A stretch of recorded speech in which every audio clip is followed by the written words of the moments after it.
말씀을 여러분과 함께 나누면서 은혜를 받고자 합니다. 우리 믿음을 한마디로 표현하면 생각과 마음을 고쳐먹는 것이다, 변화시키는 것이다, 이렇게 말씀드릴 수가 있습니다. 내가 가지고 있던 과거의 생각이나 고정관념이 예수님의 마음으로 바뀌면 그것이 바로 믿음입니다. 오늘 43절 말씀에 보면은 욥바의 여러 날 있어 시몬이라 하는 무두장이의 집에 머무니라.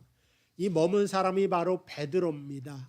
베드로가 시몬이라고 하는 무두장이의 집에 머무르게 되는데, 여기 무두장이라고 하는 것은 가죽을 다루는 사람, 유대인 중에서는 최하층의 빈민을 이야기합니다. 우리나라로 따지면 백정과 같은 사람이죠. 그런데 오늘 베드로는 이 무두장이의 시몬의 집에 머물렀는데 그것도 여러 날 머무르고 있는 것을 알 수가 있습니다. 근데 이때가 바로 언제냐? 오늘 43절부터 읽었는데 9장 40절 보면은 베드로가 사람을 다 보내고 무릎을 꿇고 기도하고 돌이켜 시체를 향하여 이르되, 이 다비다라고 하는 사람이 죽었는데 그 시체를 향하여 베드로가 일어나라 명하니까 시체가 살아났어요. 베드로가 죽었던 사람을 살렸을 때 그 다음에 많은 사람들이 베드로를 초대하고 싶고 그와 함께하고 싶었을 것인데, 베드로는 권력자의 집으로 추청된 것도 아니고 부자의 집으로 달려간 것도 아니고 유대인들이 가장 천하게 여기는 이 무두장이 시몬의 집에 가서 여러 날 거하게 되었다, 이렇게 말씀하고 있습니다. 그러니까 그 당시에는 누구든지 같이 있기를 꺼리는 사람입니다. 때로는 손가락질하고 욕하는 사람들입니다. 그런데 베드로는 그 집에 거하게 되었다고 하는 것입니다. 그러니까 우리도 교회에 나오고 예수를 믿지만 아직도 내 안에 편견을 가지고 있고 사람들을 차별할 때가 있습니다. 그래서 어떤 사람을 따돌리고 꺼릴 수가 있는데, 그러나 세리와 죄인들과 함께 하셨던 예수님을 생각하면 우리에게 어떤 사람이든지 우리 모두는 용납해야 되고 품어줄 수 있는 그러한 여러분들 되시기를 주님의 이름으로 축복을 드립니다. 우리 한국교회가 때로는 비난을 받기도 하지만, 비판을 받기도 하지만, 세계적으로 찾아볼 수 없는 부흥을 경험하고 사회적으로도 굉장히 긍정적인 영향을 많이 미쳤습니다. 그것은 다 왜 그러냐? 한국의 그 초대교회가 오늘 베드로처럼 사람을 차별하지 않고 그리스도의 사랑으로 품어냈기 때문에 그와 같은 축복을 하나님께 받았다고 생각을 합니다. 예전에 선교사님들이 우리나라에 많이 왔는데 그 중에서 본국으로 들어가지 못하고 우리나라에서 돌아가신 다음에 양화진에 선교사의 무덤이 많이 있습니다. 그 중에 한 분이 그 무어 선교사죠. 32살에 조선에 선교사로 왔는데 예수학당이라고 하는 그 교육 학교를 세워놓고 아이를 가르치는데, 그 학생 중에 한 명이 봉주라고 하는 학생이 있었습니다. 이 아이는 백정 박씨의 아들입니다. 그러니까 백정은 그 당시에 이름이 없죠. 박 씨의 아들인데 어느 날 봉주가 학교에 안 나와서 선교사가 물어보니까 집에 아버지가 장티푸스에 걸려서 병간호 하노라고 나오지 못하는 것입니다. 그래서 이 가정에 신방을 갔는데 그냥 그 무어 선교사가 혼자 간 것이 아니라 같은 선교사인 에비슨 선교사랑 같이 갔는데, 이 에비슨은 그 당시에 그 고종의 주치의입니다. 그래서 급하니까 이 에비슨 선교사의 도움을 받아서 이 봉준에 간 거예요. 근데 이 소식을 들은 이 백정박 씨가 상감마마를 친히 치료하는 그 손으로 인간 취급을 하지 않는 백정의 손에 손을 댄 다음에 치료를 하는 것을 보고 여러분 어떠한 마음을 품었겠습니까? 그러니까 어이가 와서 자신의 몸에 손을 댄다는 그 감격 속에 그 순화를 치료를 받았단 말이에요. 여러분 생각해 보세요. 이 박씨, 백정박 씨가 병에서 치료함을 받았겠습니까? 아니면 병으로 죽었겠습니까? 여러분 생각 하나 많아. 어이가 와서 이 사람을 치료하니까 그 감격 속에 어쨌든 하나님이 역사하셔서 치료가 되었어요. 그리고 이 사람이 이제 그 그 무어 선교사가 차린 교회, 곤당골 교회에 출석하게 됐죠. 근데 문제는 바로 여기에서 일어나죠. 그 교회 출석하던 양반들이 백정이 나오니까 다 떠나가서 그 옆에 다른 교회를 세우게 되었습니다. 그러니까 이제 난처해졌죠. 이 백정박 씨가 자기 때문에 모든 교인이 다 나가고 이렇게 됐으니까 그 다음부터 전도를 하게 되는데 그 근간에 모든 백정들 하다못해 저 수원까지 가서 모든 그 백정들을 다 데리고 왔다는 거예요. 그리고 나서 양반들이 차린 홍문동 교회에서 연락이 왔는데 우리가 기도하다 보니까 우리가 잘못했습니다. 우리 교회를 다시 합칩시다. 그래서 다시 돌아왔다는 거예요. 그러니까 오늘날 생각하면 이게 잘 안 돼요. 그게 이러한 일이 잘 안 일어나는데 하나님의 성령의 역사가 폭발적으로 일어나던 그 조선시대 초기에는 이러한 역사가 일어났고 거기에 있던 양반 장로들이 이 백정박 씨를 장로로 세워요. 또 첫 번째 1호 장로가 되는 거죠. 그리고 나서 교회가 부흥하니까 황족이죠. 이재영이라고 하는 사람이 왔는데 이 사람도 장로가 되어서 2명의 장로로 인하여서 교회가 더 부흥하고 발전했다. 여러분, 다른 것이 성령의 역사가 아니라 바로 이러한 것이 성령의 역사입니다. 초대교회에 일어났던 사도행전 9장 10장의 역사가 똑같이 조선에도 일어나게 된 것입니다. 선교사들도 똑같죠. 내가 왕을 치료하는 의사다. 이거에 관여 없이 백정이라 할지라도 아픈 사람을 향하여 달려가기도 하고 그 치료하는 역사가 다 하나님께서 함께 하신 역사다. 그래서 우리 교회도 바른 하나님의 교회가 되기 위해서는 편견과 차별 없이 모든 사람을 품어낼 수 있는 우리 명성교회 되기를 주님의 이름으로 축복을 드립니다. 두 번째 생각할 것은 그래도 무두장이 시몬은요 유대인이었습니다. 그러니까 10장 첫 번째로 보면은 가이사랴에 있는 고넬료라 하는 사람이 있으니 이 고넬료가 로마의 백부장이죠. 지금으로 말하면 중대장급입니다. 100명 정도 되는 그러니까 대위나 소령까지는 안 갈 것 같고 어쨌든 대위 소령 정도의 직분을 가진 이 로마의 사람인데 유대인으로 볼 때는 식민지 군이죠. 장교.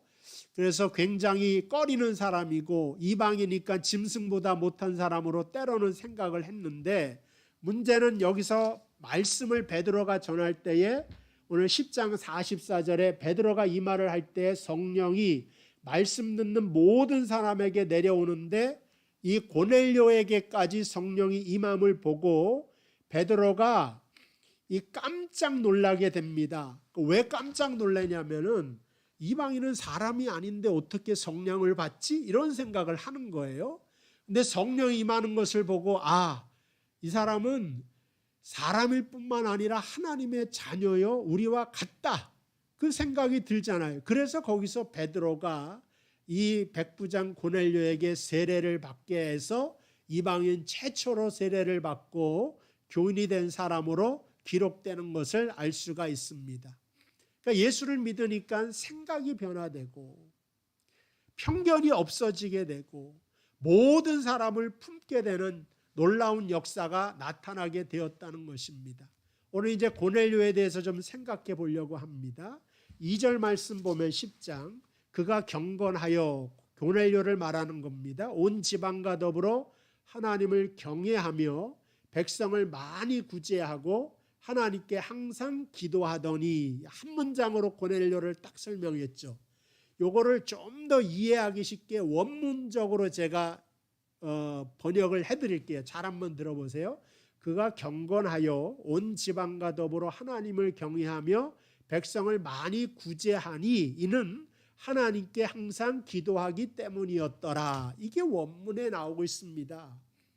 그러니까는 그가 기도하였기 때문에 발생한 것이 뭐냐면 그의 기도가 고넬료를 경건하게 만들고 온 지방과 더불어 살게 하고 백성들에게 구제하도록 그의 기도가 그를 변화시켰다고 하는 것입니다. 사랑하는 성도 여러분, 진짜 하나님에 대한 기도가 무엇입니까? 정말 오래 하는 기도, 통성으로 하는 기도, 금식하면서 하는 기도도 다 귀하지만 그 기도가 고넬료의 인생과 그 인격을 변화시킨 것처럼 여러분들의 기도도 여러분들의 삶과 인격을 다 변화시킬 수 있게 되기를 주님의 이름으로 축복을 드립니다. 이것이 바로 고넬료의 기도였다고 하는 것입니다. 그래서 그 고넬료의 기도가 첫 번째로 경건이다, 경건하게 만들었다. 헬라어로는 유세베스 그런 뜻입니다. 이 경건하다 하는 것은 영어로 설명해도 잘 안 되고 한국어로 설명해도 잘 안 되죠. 원문을 유 그러면 well이라고 하는 뜻입니다. 세베스 그럼 서비스라고 하는 뜻이죠. 하나님께 예배를 잘 드리는 게 경배예요. 하나님 앞에서 예배하잖아요. 우리가 예배를 사람 앞에서 하는 것이 아니라 하나님 앞에서 한다. 그래서 경건이라고 하는 건 하나님 앞에서 살아가는 것을 경건이라고 말한다. 그래서 베드로가 하나님 앞에서 살아가는 삶, 신전 의식이 있었기 때문에 무두장이 시몬의 집에도 들어가 거하게 되고 이방인인 고넬료도 영접할 수가 있었다고 하는 것입니다. 왜냐? 하나님 안에선 다 죄인이고 같습니다. 평등합니다. 그리고 하나님의 자녀가 될 수 있는 은혜를 얻었다는 데에 대해서는 다 같기 때문에 모든 사람을 편견 없이 이 베드로가 대할 수가 있었다고 하는 것입니다. 오늘 고넬료도 똑같은 위치에서 모든 사람을 영접하는 것을 알 수가 있습니다. 어느 독일의 시골 마을에 어느 목사님이 부인했는데 교인이 딱 5명 할머니만 남아 있어요. 이 목사님이 마을에 다니면서 전도를 해서 사람을 데리고 오는데 데리고 오면 이 교인 5명의 할머니가 못 살게 굴어서 자꾸만 쫓아내더라는 것입니다. 목사님이 이 5명의 교인들을 모아놓고 왜 그러시냐고, 왜 쫓아내시냐고 하니까 우리 캐나다도 모르겠지만 이 독일에는 종교세를 걷어가지고 무덤 이런 것도 다 교회에서 관장한단 말이에요. 결혼식 이런 것도 다. 그러니까 무덤도 다 교인들이 들어갈 무덤이 있는데 무덤 개수가 5개 남았는데 이제 교인이 오면 무덤이 모자라가지고 내가 들어갈 묘자리가 없어지는 줄 알고 다 내쫓다는 것입니다. 목사님이 묘자리가 생길지 모르지만 천국에서 여러분 들어갈 아파트가 이제 다 사라질 겁니다. 제발 그러지 마세요. 그런 말을 했다는 거예요. 그러니까 오늘 마찬가지예요. 초대교회에서 이 고넬료라고 하는 사람도 베드로 앞에 가서 무릎 꿇지 않습니까? 로마인 입장에서는 자기가 우월한 거고 베드로 입장에서도 이방인은 짐승과 같지만 이 사람을 다 영접할 수 있는 그 열린 마음이 하나님의 성령의 역사하심의 핵심을 나타내 준다고 생각을 합니다. 그러니까 저하고 여러분도 우리 명성교회에 있지만 이게 각 교회마다 파당이 있단 말이에요. 각 교회마다 좋아하는 사람이 있어요. 파당이 없다 그래도 맨날 좋아하는 사람만 얘기하고 좋아하는 사람끼만 밥 먹으면 새로운 사람은 다 그것이 파당으로 생각을 합니다. 그러니까 여러분들 누군가 새로 오게 되면 환영해주고 누군가 함께하게 되면 그 사람과 같이 기쁨도 슬픔도 함께할 수 있는 우리 가족 공동체가 될 수 있게 되기를 주님의 이름으로 축복을 드립니다. 감사합니다. 잠깐 마이크 한번 끌게요. 30초만.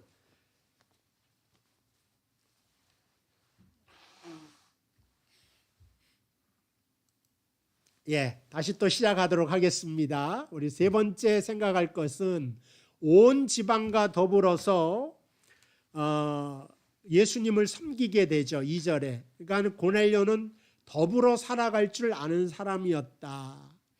온 집안이라고 했으니 좁은 의미로는 우리 집이고 여기 집이라고 했으니까 밴쿠버의 집값이 만만하지 않죠. 돈 주고도 못 사는 것이 그러나 집이 아니고 가정이라고 하지 않습니까? 그러니까 더불어가 들어가는 것은 가정이고 따로따로 살아가는 집은 그냥 집안일 뿐입니다. 그런데 이 고넬료의 집은 진정한 가정이 되어서 더불어 살아가게 되었다고 하는 것입니다. 그럼 이 집안을 더 크게 생각하면 교회도 집안이 되는 거예요. 더 넓게 생각하면 우리가 만나는 모든 이웃이 다 집안이 될 수가 있다고 생각을 합니다. 여러분, 피아노 가장 잘 치는 사람이 누구냐? 리스트라고 하는 사람이 있어요. 프란츠 리스트.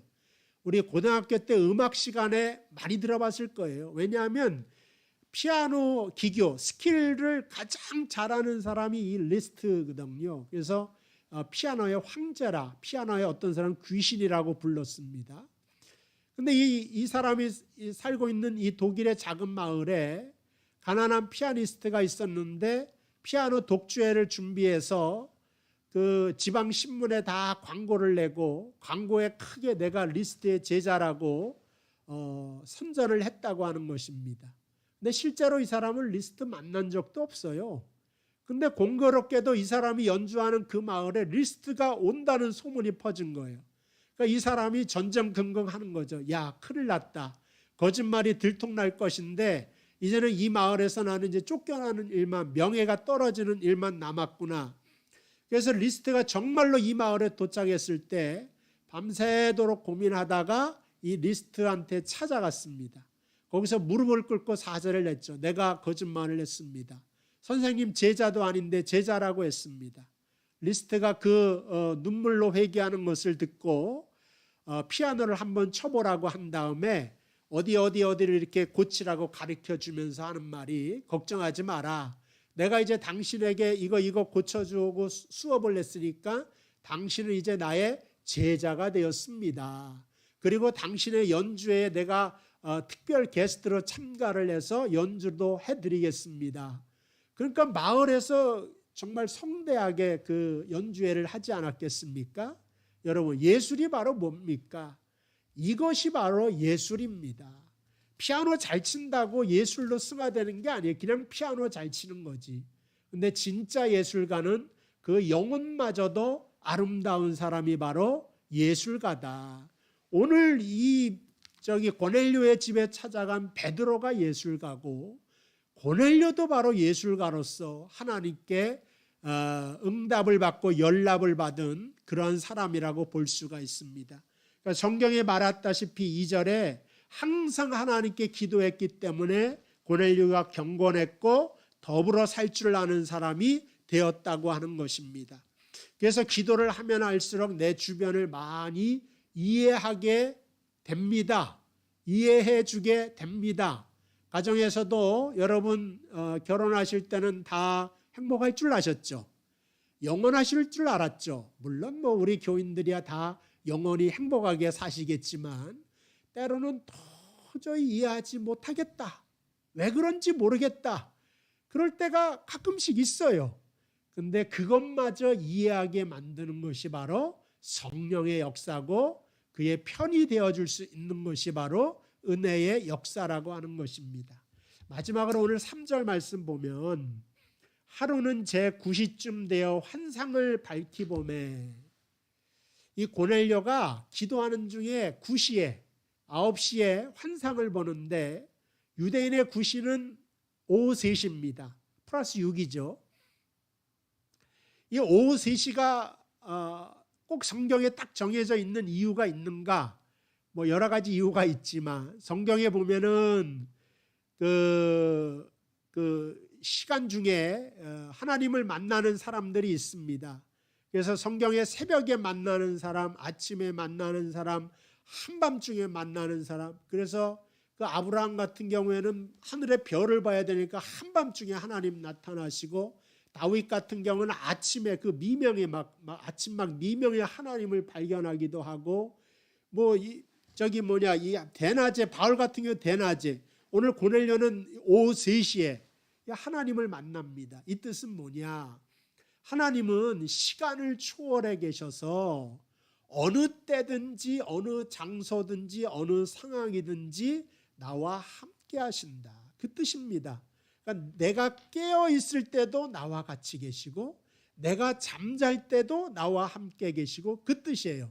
하나님이 꼭 새벽에만 역사하시냐? 물론 교회에서 새벽기도 강조할 땐 새벽에 역사하신다고 성경에 이렇게 구절을 가져올 수 있지만 그러나 정확한 의미는 시간을 초월해서 역사하시는 하나님이다.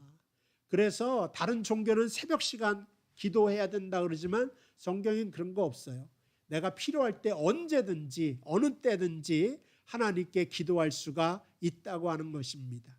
4절로 가시면 고넬료가 주목하여 보고 두려워 이르되 주여 무슨 일이니까 천사가 이르되 내 기도와 구제가 하나님 앞에 상달되어 기억하신 바 되었다. 그래서 하나님께 기억하신 바 된 기도라고 하는데 우리 한 번만 더 방언을 말하도록 하겠습니다. 기억하신 바 무네모 신원, 이건 바로 기념비적이다 그런 뜻이에요. 영어에는 없기 때문에 또 설명해 줍니다. 기억하신 바 된다, remembrance, 이게 기념비적인 그러한 뜻이 헬라어에는 있습니다. 그러니까 고넬료의 기도가 얼마나 아름다웠든지 그의 기도는 하나님 앞에서 기념비적으로 세워져 있었다고 하는 것입니다. 왜냐? 그 기도가 경건한 기도였기 때문에, 그 기도가 그를 더불어 살게 만들었기 때문에, 그 기도가 오늘 말씀에 안 달았습니다만 구제하는 쪽으로 만들고 변화시켰기 때문에 그의 기도는 기념비적이라고 말할 수가 있었던 것입니다. 여러분, 진짜 기도는 많이 한다고, 오래 한다고, 크게 한다고, 금식한다고, 물론 금식기도 제가 부인하는 거 아닙니다. 금식기도하면 욕심들이 사라져요. 정화가 돼요. 도움이 굉장히 돼요. 그런데 진짜 기도는 이 고넬료를 변화시켰던 이러한 기도라고 하는 사실을 깨달으며 기도하는 사람으로 다시 태어날 수 있는 여러분 되시기를 주님의 이름으로 축복을 드립니다. 우리 다 같이 찬송가를 하도록 하겠습니다.